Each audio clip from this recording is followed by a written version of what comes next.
OIC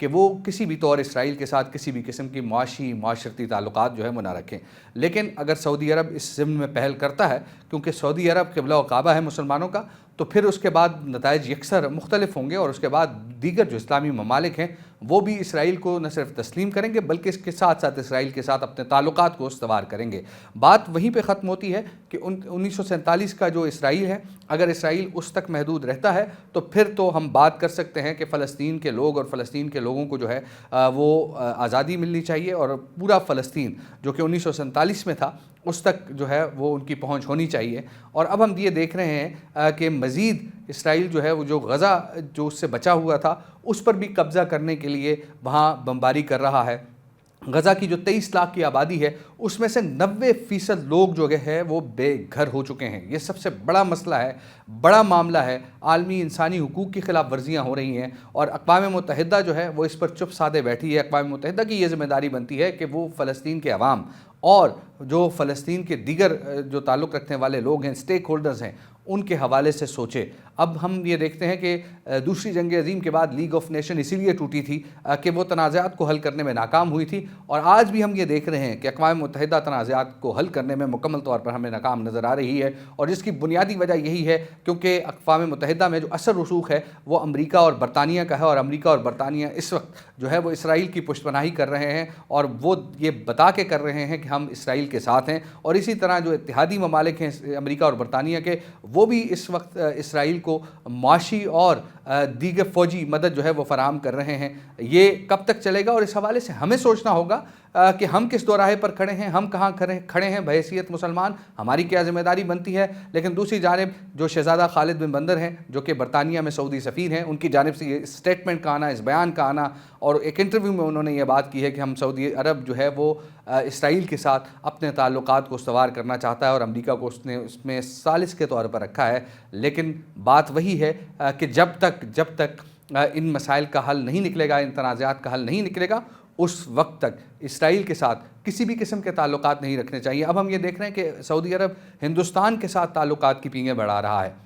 اس میں بھی کوئی دو رائے نہیں ہے کہ ہندوستان کے جو حکمران ہیں یا ہندوستان کی جو فورسز ہیں، ان فورسز کے ہاتھوں میں جو ہے آپ کو پتہ ہے کشمیریوں کا خون لگا ہوا ہے، اور ان کے ہاتھوں کئی کشمیری، تقریباً 1 لاکھ سے زائد کشمیری شہید ہو چکے ہیں. اور 5 اگست 2019 کا ہندوستان کا غیر قانونی غیر آئینی قدم بھی آپ کے سامنے ہے. اب ایک طرف اسرائیل کے ساتھ تعلقات سعودی عرب استوار کر رہا ہے تو دوسری جانب بھارت کے ساتھ. اب یہ دونوں ایسے ممالک ہیں کہ جو مسلمان دشمنی میں اپنا کوئی ثانی نہیں رکھتے، اور آج بھی ہم دیکھ رہے ہیں کہ جو بھارتی فاشسٹ حکومت ہے مودی کی، وہ بھی اس حوالے سے اسی ضمن میں کام کر رہی ہے. اور اسی طرح جو نیتن یاہو ہیں وہ بھی اسی طرح کام کر رہے ہیں، اور وہ بھی مسلمانوں کی نسل کشی کے جو اقدامات ہیں وہ کر رہے ہیں. خاص طور پر غزہ پر ان کی نظر ہے. غزہ میں آپ دیکھ رہے ہیں کہ کھانے پینے کی اشیاء کا فقدان ہے، ایک انسانی المیہ وہاں پہ جنم لے رہا ہے. ہسپتالوں میں ادویات وہاں پر نہیں ہیں، اور کئی دفعہ جو انٹرنیشنل جو ہیومن رائٹس آرگنائزیشن ہیں یا پھر اقوام متحدہ کی جو تنظیمیں وہاں پر کام کر رہی ہیں، وہ بھی یہ کہہ رہی ہیں کہ وہاں پر اس وقت انسانی المیہ جنم لے رہا ہے. ان کے آفیسز کو نشانہ بنایا جا رہا ہے. اب مریضوں کو، جو ہسپتال ہیں مریضوں سے بھرے پڑے ہیں، اور ان ہسپتالوں کو نشانہ بنایا جا رہا ہے. وہ لوگ جو زخمی ہو کر ہسپتالوں میں جاتے ہیں ان پر اس لیے حملہ کیا جاتا ہے کہ ان کو وہیں پر جو ہے وہ ختم کر دیا جائے. اور اس ایسی صورتحال کا سامنا جب فلسطین کے عوام کو ہے، غزہ کے عوام کو ہے، تو ڈیفینیٹلی پھر ایسے موقع پر، ایسے دوراہے پر کس طرح جو ہے وہ سعودی عرب اسرائیل کے ساتھ تعلقات کی پینگیں بڑھا رہا ہے، اسرائیل کے ساتھ اپنے تعلقات کو استوار کر رہا ہے، آگے بڑھا رہا ہے.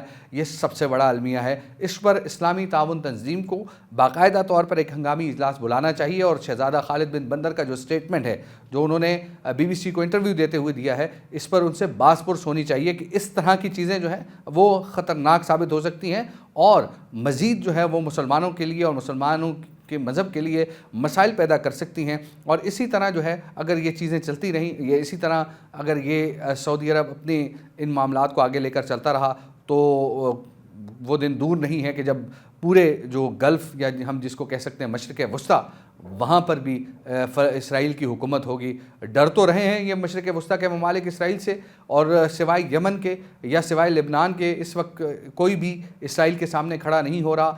یمن جو ہے وہ کوشش کر رہا ہے کہ کسی طرح جو امریکی فورسز بحر احمر میں موجود ہیں ان کو انگیج کیا جائے، اور اسی طرح ہم دیکھ رہے ہیں کہ جو روس اور چین ہیں وہ بھی بار بار امریکہ اور برطانیہ کو خبردار کر رہے ہیں کہ کسی قسم کا ایسا کوئی ایڈونچر کیا گیا تو ہم بھی پیچھے نہیں رہیں گے۔ یہ بھی ایک بڑا اہم نقطہ ہے۔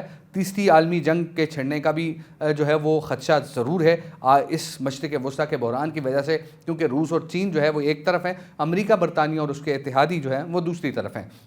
اب سوچنا یہ ہے کہ دنیا کو تیسری عالمی جنگ کی جانب جھونکنا ہے یا پھر تنازعات کو حل کرنا ہے، تو یہ اقوام متحدہ کی ذمہ داری بنتی ہے کہ ان تنازعات کو حل کرے۔ آپ کا بہت بہت شکریہ۔ اگلی ویڈیو میں دوبارہ حاضر ہوں گے، تب تک کے لیے اللہ نے حافظ۔